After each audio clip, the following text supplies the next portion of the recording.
जय श्री कृष्णा। आप सभी का हमारे YouTube चैनल पर हार्दिक स्वागत है।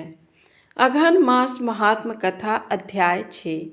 आज की कथा में हम जानेंगे जब भगवान शिव राधा और माँ पार्वती बनी कृष्ण। एक बार भगवान शिव माता पार्वती के साथ कैलाश के शिखर पर विहार कर रहे थे। उस समय माँ पार्वती जी का सौंदर्य खिल रहा था। उसे देखकर भगवान शिव मन ही मन सोचने लगे कि नारी का जन्म अत्यंत शोभनीय है।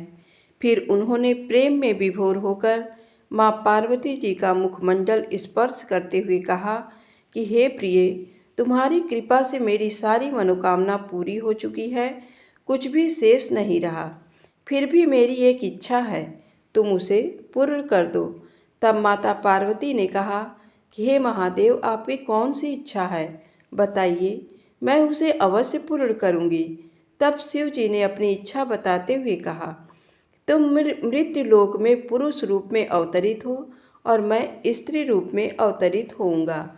इस समय तुम्हारा जिस तरह मैं पति हूँ वह और तुम मेरी प्रिय पत्नी हो, उसी प्रकार का दाम्पत्य प्रेम उस समय भी हो, यही मेरी इच्छा है। भगवान शिव की बात सुनकर माँ पार्वती मुस्कुरा उठी और कहा कि प्रभु, आपकी इच्छा को पूर्ण करने के लिए मैं अवश्य मृत्युलोक में पुरुष के रूप में अवतरित होंगी। आपकी प्रसन्नता के लिए मैं पृथ्वी पर वासुदेव के घर पुरुष के रूप में जन्म लूंगी। लेकिन महादेव, आपको भी मेरी प्रसन्नता का ध्यान रखना होगा। भगवान शिव उत्सुकता पूर्वक बोले, देवी शीघ्र कहो, मैं तुम्हारी प्रसन्नता के लिए क्या करूं? तब उन्होंने कहा कि आपको भी स्त्री रूप में अवतरित होना होगा। भगवान शिव ने प्रसन्न होकर कहा कि मैं भी तुम्हारी प्राण सदृश वृषभानु की पुत्री राधा के रूप में प्रकट होकर तुम्हारे साथ विहार करूँगा। इसके साथ साथ मेरी 8 मूर्तियाँ भी रुक्मिणी, सत्यभामा, जामवंती आदि पटरानियों के रूप में अवतरित होंगी। यह सुनकर भगवती पार्वती ने कहा कि प्रभु, तब मैं आपके मूर्तियों के साथ यथोचित विहार करूंगी, जैसा न तो किसी ने किया और न कभी सुना गया है।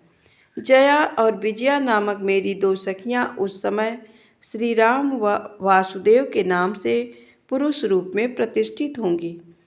पूर्व काल में विष्णु के साथ मेरी प्रतिज्ञा हुई है, उसके अनुसार उस समय जब मैं श्री कृष्ण की होंगी, वह मेरे बड़े भाई होंगे।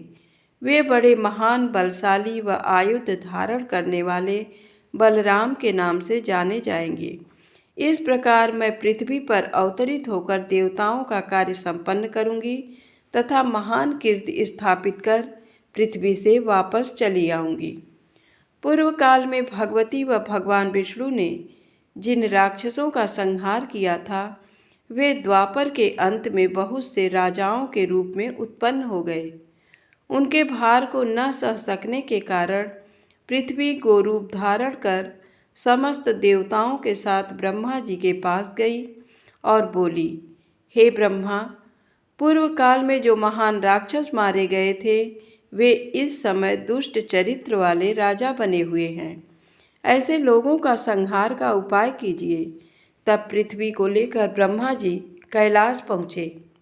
वहाँ उन्होंने भगवती को प्रणाम करते हुए कहा कि माते, आपने और विष्णु जी ने जिन जिन व्यक्तियों, दानवों और राक्षसों का संहार किया था, वे सभी बड़े बड़े दुराचारी राजा हो गए हैं। उनका वध करना जरूरी है। तब भगवती ने कहा कि मैं स्त्री रूप में उन राजाओं का वध नहीं कर सकती, क्योंकि उन लोगों ने भक्तिपूर्वक मेरे स्त्री स्वरूप का आश्रय ग्रहण किया है। लेकिन मेरी जो भद्रकाली की मूर्ति है, वह वासुदेव के घर में पुरुष रूप में जन्म लेगी। वासुदेव की पत्नी देवकी के गर्भ से श्याम अवतार लेंगे। वे कंस आदि दुष्ट राजाओं का संहार करेंगे। भगवान विष्णु भी अपने अंश से उत्पन्न होकर महाबली अजरुन के घर में प्रसिद्ध होंगे। धर्मराज युधिष्ठिर होंगे। पवन देव, भीम देव व अश्विनी कुमारों के अंश से नकुल व सहदेव उत्पन्न होंगे। ये सब धर्मपरायण होंगे। दुष्ट दुर्योधन का पांडवों से युद्ध होगा और मैं युद्ध में माया फैलाकर रणभूमि में उपस्थित होकर परस्पर मारने की इच्छा वाले दुष्ट राजाओं का संहार कर दूंगी। मेरी भक्ति में लीन रहने वाले पुण्यात्मा धर्मनिष्ठ पांडुपुत्र के पांचों भाई बच जाएंगे। इस प्रकार पापी राजाओं का संहार कर डालूंगी और पृथ्वी का भार मुक्त कर मैं पुनः यहाँ लौट आऊंगी। आप विष्णु जी के पास जाकर उनसे प्रार्थना कीजिए कि वे मानव रूप धारण कर पांडु पत्नी के गर्भ में शीघ्र पृथ्वी पर अवतरित हों। भगवती के कहने पर ब्रह्मा जी भगवान विष्णु के पास पहुँचे और उनसे पृथ्वी पर अवतरित होने की प्रार्थना की। तब भगवान विष्णु ने उन्हें आश्वासन दिया कि मैं इंद्र के द्वारा कुंती के गर्भ से मानव रूप धारण कर अवतरित होऊंगा।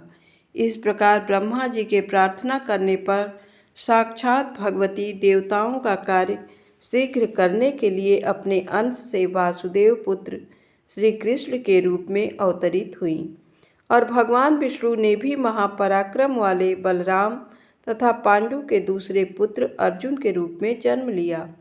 भगवान शिव भी पीछे नहीं रहे, वे भी वृषभानु गोप के घर में अपनी लीला से स्त्री रूप में जन्म लिया और राधा नाम से विख्यात हुए।